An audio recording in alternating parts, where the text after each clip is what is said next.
Thosnig an éile más bún mo chuoine I 1974. 1974 agus tá mí beagnach 10 bliain ar an bhódan is. Ó hinne le bín an éile ar siú gachaon dana Cásca. Is dócha go ben smaoinemh leistíir dá ardáin a chur ar fáil. Do chuoine chuna dagad ealaíonna. Mar tá mór an daoine so a bhaineann tríalas an ealaíon agus gur áit I nachhfuil éon costas á leanúnt agus gur áit I don bobal. So is féile pobl I sehí agus is féidir le éana bheith páirteach agus is dócha gúil mí difriúil sa tlí gúil anna hacaíocht a going ó ealaíontóirí mór le rá. Thosníodh amach le Féile na Cásca hir is goil hún chuoin agus bhí le roinnt bheag ealaíonna ó ealaíontóirí anna bhatha. Bhí Maria Simmons Gooding an ealaíontóir cáiliúil bhí sí páirteach in san céad Féile na Cásca. Bhí Féile na Cásca ar siúil roinnt bha blianta hain na scuoine a mróna gráige, bhíoh sé ar siúil a Dach James na Carige, ach le tamil mad a blianta bhí sé ar siúil ar a mámína malnar téirigh.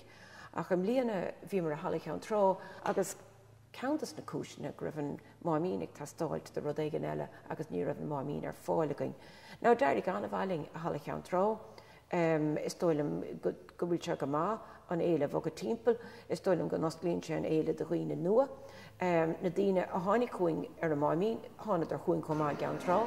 Brahan sé ach is mailamsa go móg bhí an Féile timppel. Am chomá tá go cuiide de bhunscoiln an cheantar ealaíonna choristeach agus is tá sé sin anna háchtach mar brahan an pobl ábhríonn únéireacht ar éile na Cásca. Now im líana tuis go raibh an éile fan ceilteach a gcuin sa daingean ócáid anna bhuair, ócáid anna bhlá, dhéanamh mar socrú le bunscoilna bratach mór a dhéanamh de hir ceilteach agus cuireadh na bratacha sonar tá spántas agus an son bhíidir ag na scoilna ag mórthiúil sa bhórthiúil mór a bhí cos a daingean ar naolach a hit dá brán.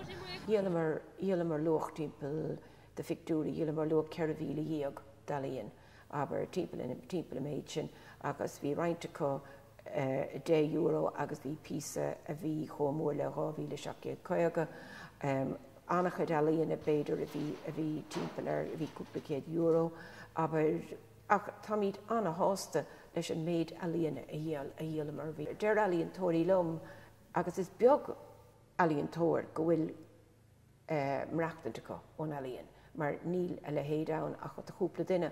Ach deir siad lom go gabhraíonn féilte mar seo leotha fiúin má háid aber táid ag fáil lúntais díostathe rud éigean go gabhraíonn sé leotha mar is cruthúna sé go bhfuil i gobar ag go ealaíonna. So is brelam go bhfuil an rót sanna going chomá.